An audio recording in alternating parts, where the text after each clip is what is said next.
Selamat datang di pembelajaran kimia. Untuk pertemuan kali ini kita akan mendiskusikan tentang larutan elektrolit dan non-elektrolit.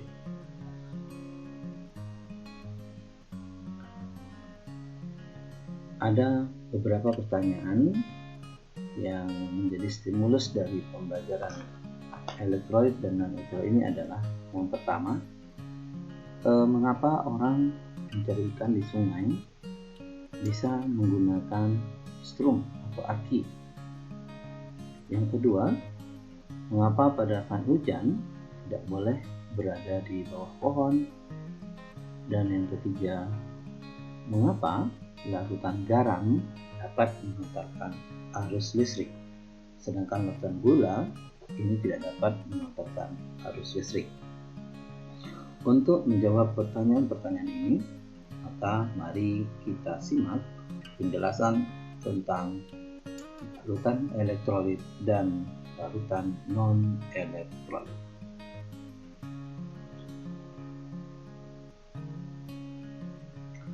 Berdasarkan daya hantar listrik atau kekuatan menghantarkan listrik, maka larutan kita bedakan menjadi dua.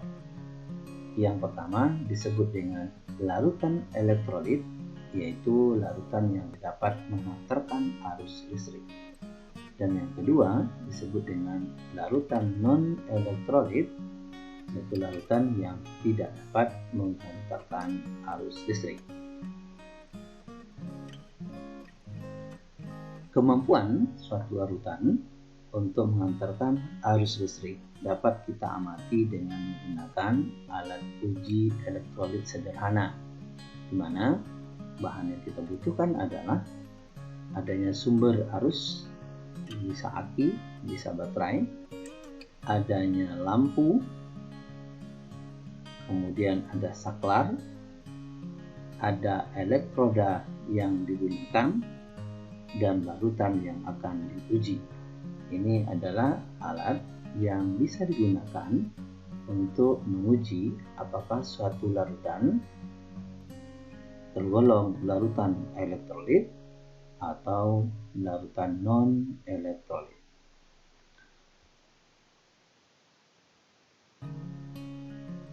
Berdasarkan kekuatan daya hantar listriknya, larutan elektrolit dapat dibedakan atas larutan elektrolit kuat yang mempunyai daya hantar listrik yang sangat kuat dan larutan elektrolit lemah yang daya hantar listriknya lebih lemah dari larutan elektrolit kuat. Yang pertama kita bahas terlebih dahulu tentang larutan elektrolit kuat. Dari alat uji elektrolit, maka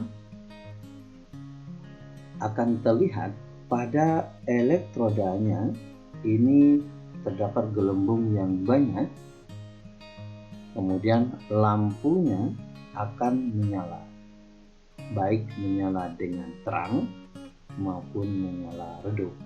Di sini terlihat proses dari perjalanan elektron atau arus listrik. Arus listrik dihantarkan oleh ion-ion yang terdapat di dalam larutan yang diuji.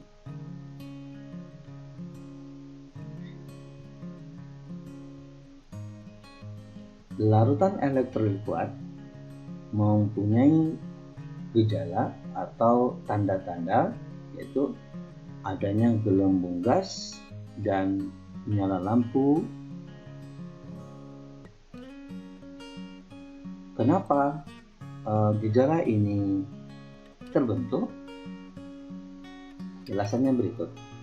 Pada larutan elektrolit kuat, seluruh molekulnya terurai menjadi ion-ion. Artinya, larutan elektrolit kuat ini terionisasi sempurna, yang ditandai dalam reaksinya adalah dengan reaksi satu arah. Karena banyaknya ion-ion yang menghantarkan arus listrik, maka daya hantarnya menjadi lebih kuat. Contoh, Jika kita menggunakan larutan NaCl, NaCl dilarutkan dalam air akan menjadi ion Na+ dan ion Cl-. Senyawa-senyawa yang termasuk dalam elektrolit kuat adalah asam kuat, basa kuat, dan garam. Antara lain, asam kuatnya adalah asam nitrat, asam bromida, asam klorida, asam sulfat, dan asam iodida. Kemudian basa kuat adalah natrium hidroksida, kalium hidroksida, litium hidroksida, barium hidroksida, kalsium hidroksida, magnesium hidroksida. Sedangkan garam adalah NaCl, KNO3, K2SO4, CaNO3 2 kali. Dengan kata lain, garam ini nanti adalah gabungan antara asam dan basa dengan menghilangkan H dan OH dalam basanya.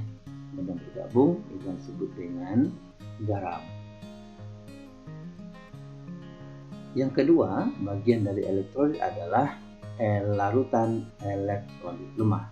Oke, di sini kelihatan ini adalah pada alat uji elektrolit ini, untuk elektrolit lemah lampunya tidak menyala tapi terdapat gelembung. Ya, ada gelembung, lampunya tidak menyala, maka ini adalah ciri khas dari larutan elektrolit lemah. Oke, kenapa? Karena jawabannya adalah pada larutan elektrolit lemah sebagian molekulnya terurai menjadi ion-ion. Artinya adalah larutan ini tidak terionisasi sempurna, yang dalam reaksinya ditandai dengan dua arah panah. Karena sedikitnya ion-ion yang memanfaatkan arus listrik, maka daya hantarnya akan menjadi lebih lemah. Oke, contoh, CH3COOH terionisasi menjadi H+ dan CH3COOH. Namun, tidak semua CH3COOH ini terion menjadi H+ dan CH3COOH, COO-. Makanya larutan ini mempunyai daya hantar yang lebih lemah. Apa saja yang termasuk larutan elektrolit lemah? Yaitu asam lemah, basa lemah, dan garam yang sukar larut. Namun garam sukar larut ini sangat sedikit. Jadi garam itu cenderungnya adalah termasuk ke dalam larutan elektrolit kuat. Apa saja yang termasuk asam lemah? Yaitu yang selain dari asam kuat yang tadi. Contohnya adalah asam karbonat, asam fluorida, CH3COOH ini asam cuka atau asam asetat, kemudian ini HCOOH, asam format. Ya. Kemudian yang termasuk basa lemah adalah selain dari basa kuat yang tadi. Jadi basa lemah ini sangat banyak, termasuk juga asam lemah sangat banyak. Jadi silahkan dilihat yang asam kuatnya. Jadi selain dari asam kuatnya, dia termasuk ke dalam asam lemah dan juga basa lemah. Contoh basa lemah adalah amonium hidroksida, aluminium hidroksida, seng hidroksida, besi 3 hidroksida. Bagian kedua dari larutan, misalkan daya hantarnya adalah larutan non elektrolit. Kita lihat di sini, pada larutan elektrolit ada ujinya, muncul adalah lampunya enggak menyala, dan di elektrodanya tidak ada gelembung, dan juga di larutannya tidak ada ion-ion. Gelembung gas tidak muncul dan lampu juga tidak menyala, maka tidak masuk ke dalam larutan non elektrolit.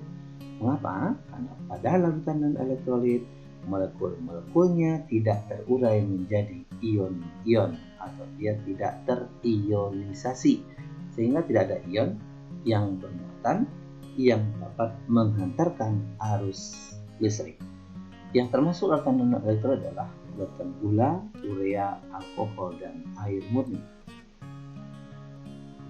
Berikut kita lihat data hasil pengamatan beberapa larutan terhadap daya hantar listriknya. Kita lihat contoh yang pertama adalah garam dapur atau NaCl. Ya, garam tadi termasuk ke dalam larutan basa kuat. Ya, jenis ikatannya adalah ionik. Kenapa dia ionik? Pada bagian sebelumnya kita sudah membahas tentang ikatan. Ada ikatan ion, maka NaCl. Kenapa ikatan ion? Kemarin sudah kita bahas. Kemudian hasil pengamatannya adalah lampunya menyala terang atau redup, kemudian timbul gelembung gas. Maka ini termasuk ke dalam larutan elektrolit kuat. Kemudian larutan basa lemah termasuk ionik ikatannya, maka hasil pengamatannya adalah lampunya tidak menyala dengan terang, tapi timbul gelembung gas sedikit, maka dia termasuk elektrolit lemah. Untuk asam kuat, dia termasuk ke dalam jenis ikatan kovalen polar. Lampunya menyala terang dan atau redup, kemudian timbul gelembung gas. Dia termasuk elektrolit kuat. Kemudian untuk asam cuka, termasuk kovalen polar, lampunya tidak menyala tapi ada gelembung gas, maka dia termasuk elektrolit kuat. Sedangkan gula, area, dan alkohol termasuk ikatan kovalen non polar. Lampu tidak menyala, kemudian tidak timbul gelembung gas, tergolong ke dalam larutan elektrolit. Maka dari sini kita bisa melihat bahwasanya ada hubungan antara jenis ikatan yang terdapat dalam senyawa itu dengan daya hantar listriknya.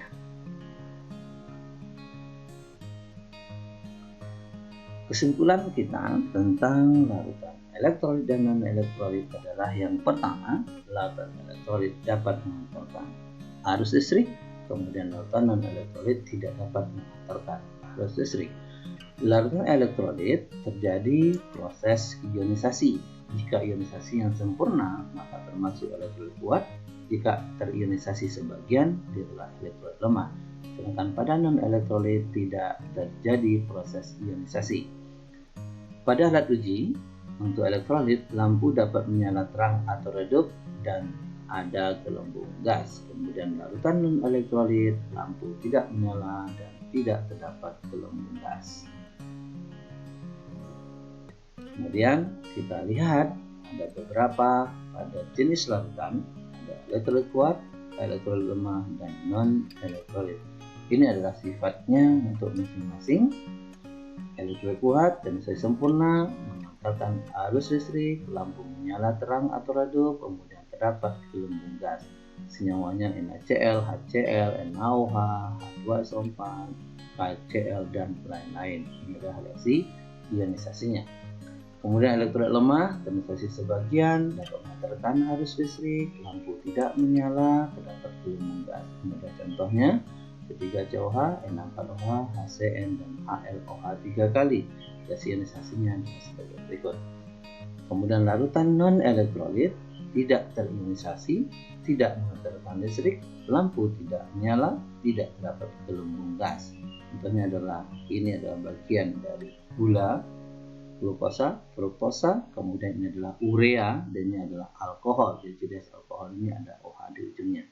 Oke. Dia tidak ada reaksi ionisasinya, dia tidak terionisasi sempurna ataupun sebagian. Oke, ini ada kaitannya dengan ikatan. Jadi elektrolit dapat berupa senyawa ion antar logam dengan non-logam, dapat juga berupa senyawa kovalen polar, yaitu antara non-logam dengan non-logam.